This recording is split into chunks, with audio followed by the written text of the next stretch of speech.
Hello, rock stars, and welcome back to day 9 of the 12 days of FMQ FAQ. My name is Holly Ann Knight of String and Story, and it is my job to guide you to quilt with confidence. Today, I am so excited to be wrapping up 3 days of this kind of focus on common questions of free motion quilting, where we've been talking about tension. Now, if you were with me last week, we've gone through a number of topics related to free motion quilting, but starting on Sunday, we really started focusing in on what about tension. Tension is something that, in my experience, causes a lot of tension for new free motion quilters, and it's something I get a lot of questions about. So on Sunday, we broke down the basics of why tension matters and how it works. Yesterday, we talked about how to troubleshoot thread breaks, and today we're going to talk about troubleshooting the dreaded eyelashes on the back of our quilt. So if you've ever had this problem while you've been working on a project, you are absolutely in the right place. Now, as we are getting started, just a few reminders. First of all, if you are tuning in live or on the replay,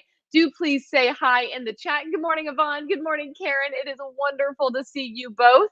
I love being able to greet y'all as you jump on. Second of all, let's take a look at the caption of this video together. So first of all, you're going to find a little bit of a blurb about what I'm discussing today, followed by a link over to the blog. This is the same tension blog link I've shared the last couple of days, but if you are just now tuning in with us and haven't had the chance to watch any of the other videos yet, go check out that blog when we're done. There's some bonus videos, some photo content, and just more of a breakdown all around this topic of tension so that you can have confidence in this area of your free motion quilting journey. Next up, there is a special invitation in the caption of this video next week. So a week from yesterday, we are doing the Quilting Plan Challenge. And so just like tension has been something I've spent multiple days on, next week I'm going to spend multiple days on quilting plans and answering the question, what the heck do I quilt where? Or how do I decide what motifs to quilt on my top so that it complements my piecing and makes for a beautiful final project. So if you would like to join us next week, that event is totally free and it will be right here. But what's special is that this is such a deep dive over several days that I have made a workbook for you that you can go through and take notes and fill in the blanks and really create a beautiful resource over the course of our time together. And I want to be able to send that workbook directly to your inbox. So I've got a link in the caption of this video so you can register. I will send that to you, and then we will continue being live together next week. All right. Finally, before we get started, if you have not already, please hit subscribe on my YouTube channel to make it easier for you and your friends to find me. If you've hit subscribe and you've been tuning in and enjoying these videos, please, after the video today, pick a couple that are your favorites and share them with some of your friends. Post them to your Instagram, post them to your Facebook, and share with your quilting friends that you have been finding these resources helpful. And that will allow more people to join us inside the Quilting Rockstars community. All right. Oh my, I think I just got an eyelash in my eye. Pardon me for just a moment while I address that. All right. Kissin says, are there updates to the workbook from last year's challenge? Yes.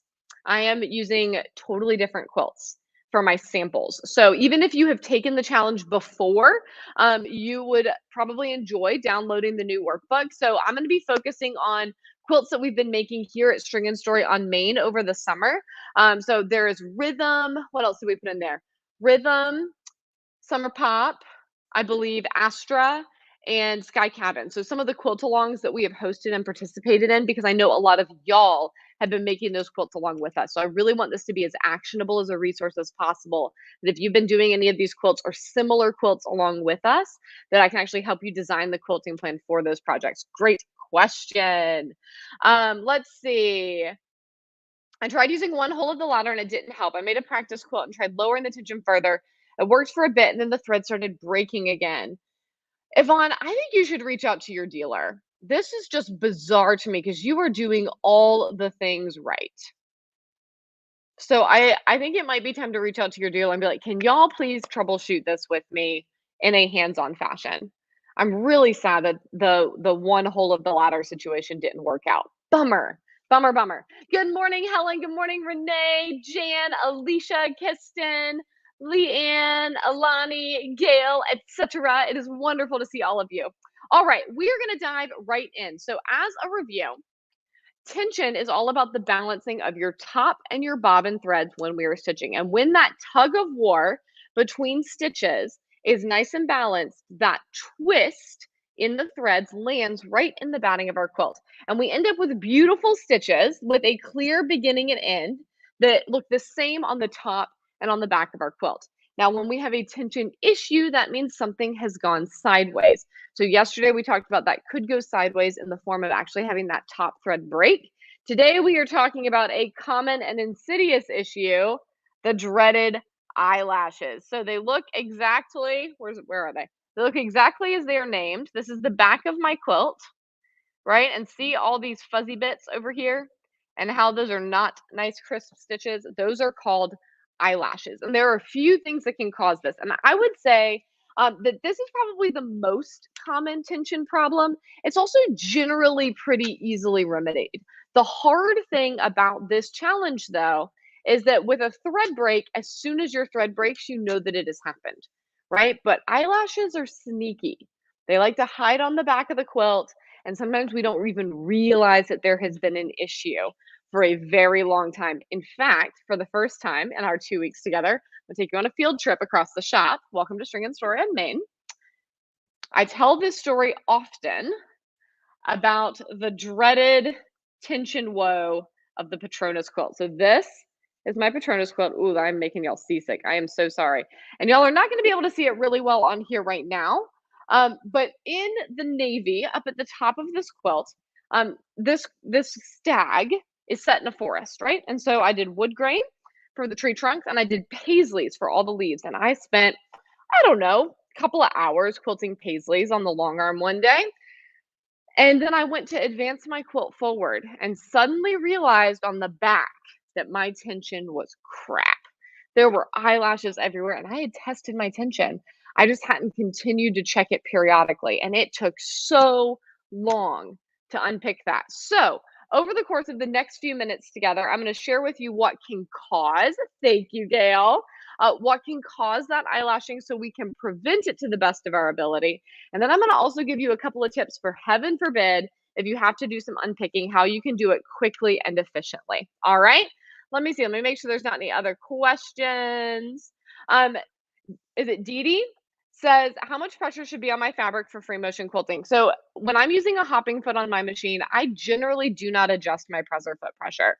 I did a little bit on one of our brunettes here recently. I raised it up just a smudge, but I try not to fool with my presser foot pressure as long as I can glide that quilt underneath because I don't want it to cause any tension issues. So that shouldn't be something you have to do a whole lot of adjustment with. If you just really are having trouble that there's not enough space for your quilt to move, you can raise it a little bit.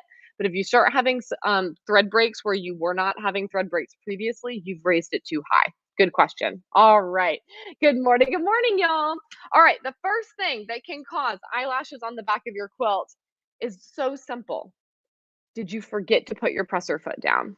Now, I currently am quilting on a Bernina 590, the crystal edition. Her name is Dolly. We love her very much. She's very smart. She's a very intelligent sewing machine. So she automatically puts my presser foot down. This is earth-shattering to me, right? Most of us on our sewing machines, we have to drop that lever at the back of the machine in order to actually lower that presser foot. And it matters whether or not that presser foot is raised. I remember when I started free motion quilting, my immediate thought was, oh, if I need more room underneath my presser foot, I'll just raise it up. That won't make any difference. It's just a simple raise and lower.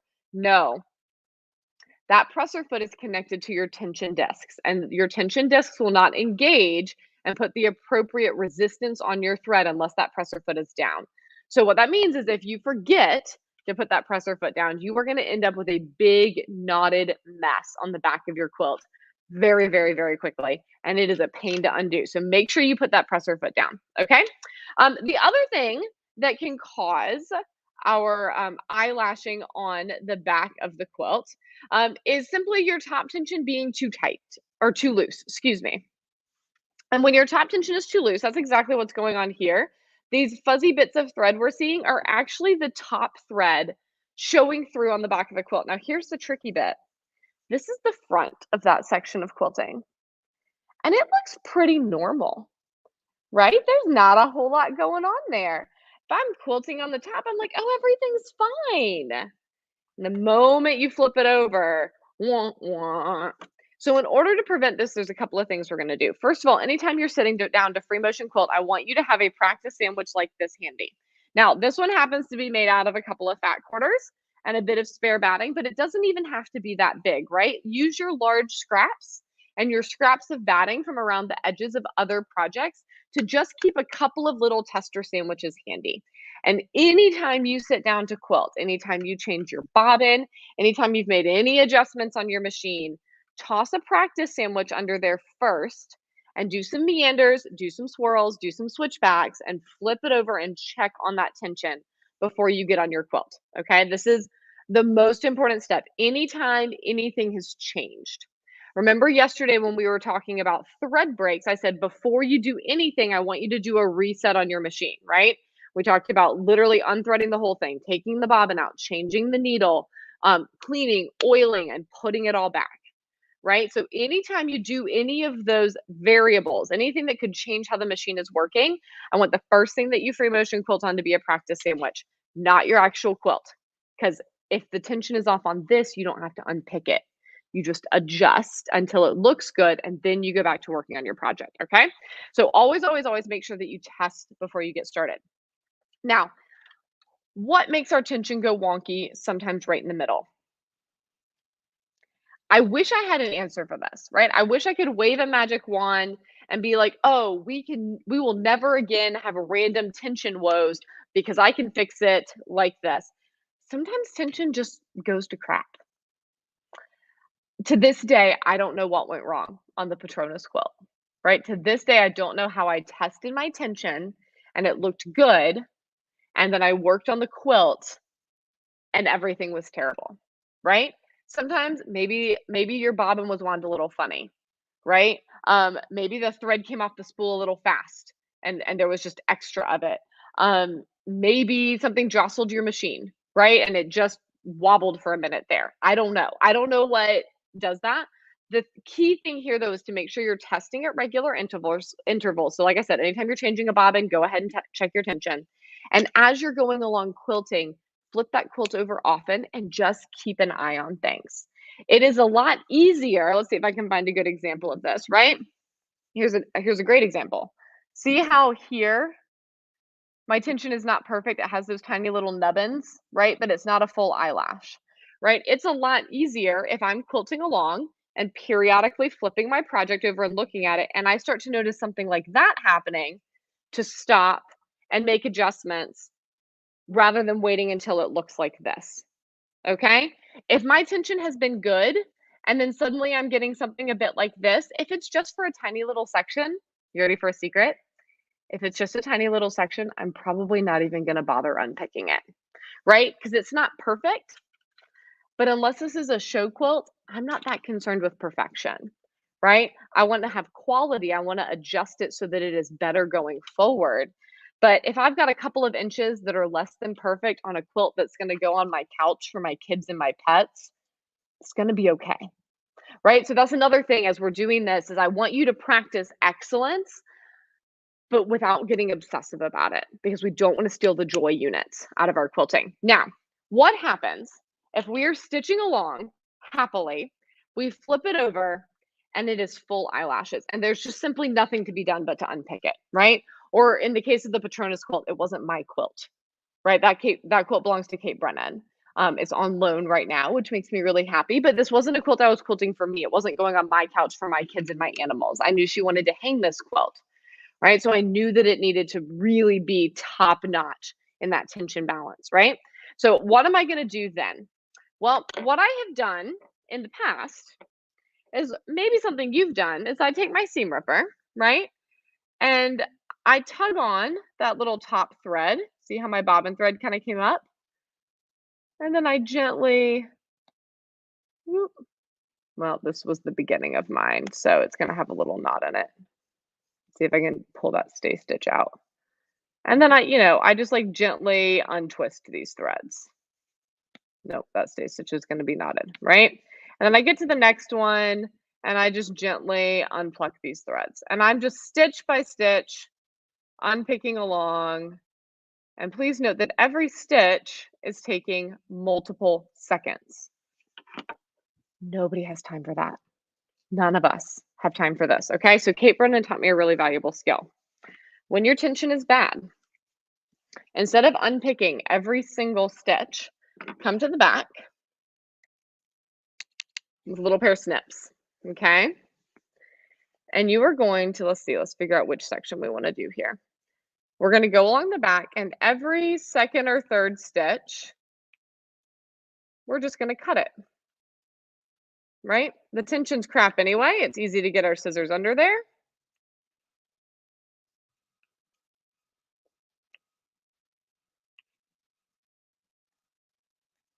Snip, snip, and then when we go back to the front of the quilt, we can simply, I want to make sure y'all can see this. I got one shot, right? Unzip it.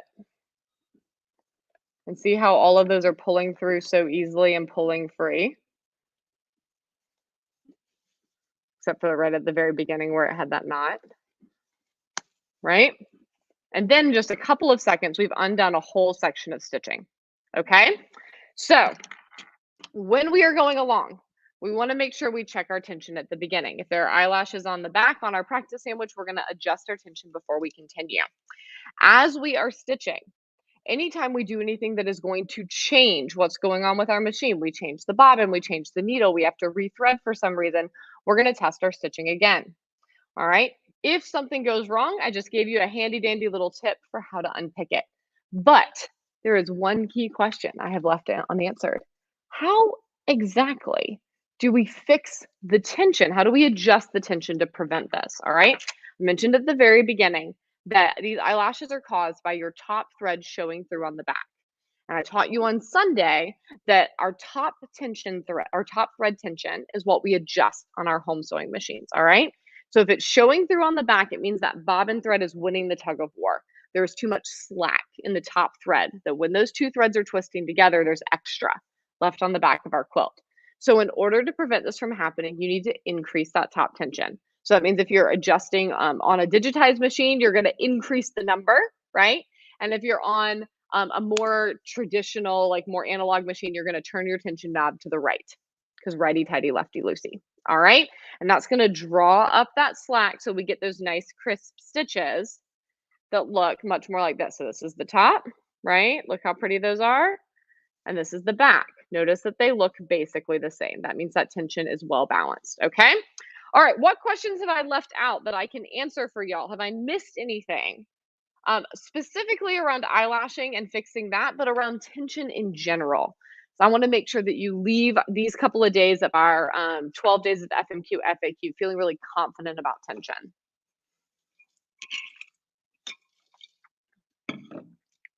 Oh, excuse me, just a little bit. I think I still have an eyelash in this eye now. All right. I had one more thought that I wanted to share with y'all. Let me think about what it was. Oh, I wanted to give you a reminder. Let me trim these extra threads off so you can see this as I flip this practice sandwich over. Sometimes our tension woes have not gone quite so far as a full eyelash, right? Sometimes they might look something a little bit more like this.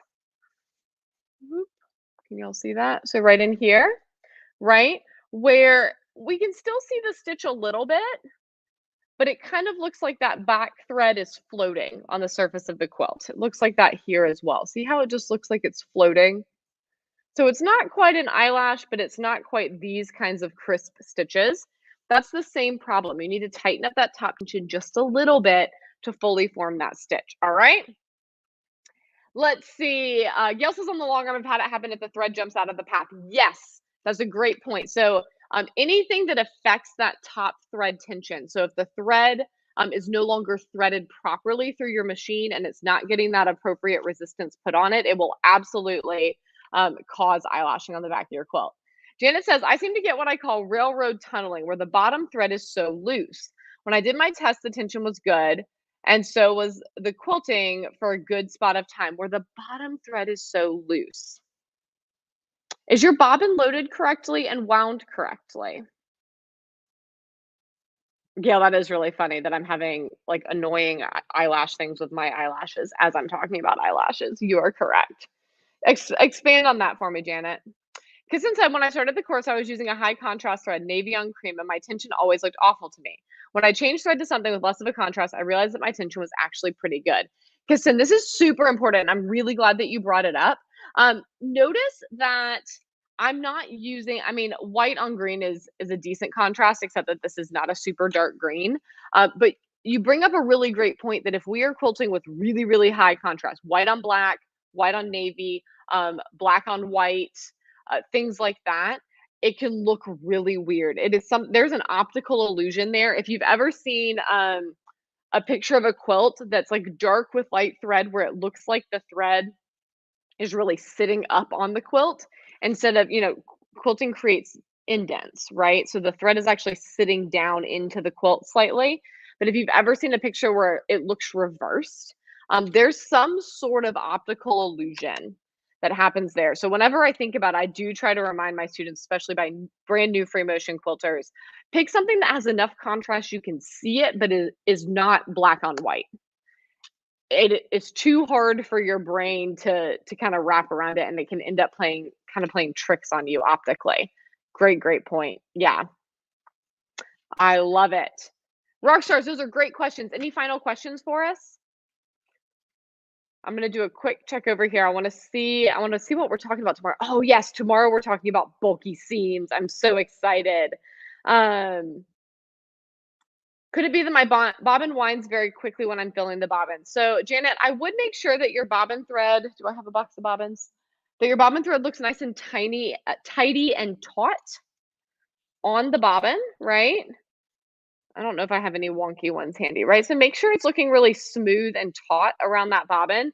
Sometimes it gets kind of lumpy or loopy when it is wound, and that means that you've missed some sort of threading apparatus as part of getting the bobbin ready to thread, and then it's going to come off unevenly. So yeah, that's exactly what I would check on with that. Great question. Rockstars, this has been amazing. Thank you so much for joining me for 9 days of FMQ FAQ already. We have 3 to go as we prepare for next week's quilting plan challenge. I hope that these couple of days focused specifically on tension have eased your anxieties a little bit. And I do just want to let you know we're going to circle back to tension at the end of the quilting plan challenge next week. So if you think of any questions between now and then, or have something else funky happen, I will be able to answer a few more questions at the end of next week. Rockstars, I do just want to remind you that in the caption of this video, there are a couple of action items for you. So first, there is a link over to the String and Story blog where you can read more about tension and everything I've been teaching you over the last 3 days. Finally, please hit subscribe on my YouTube channel. And if you've already hit subscribe, please take a few moments after I wrap up to share this video or other videos from this series with your quilting friends so that we can add even more people to the Quilting Rockstar community. Thank you so much for being here with me today, and I will see you tomorrow to talk about how to deal with bulky seams. I'll see you then.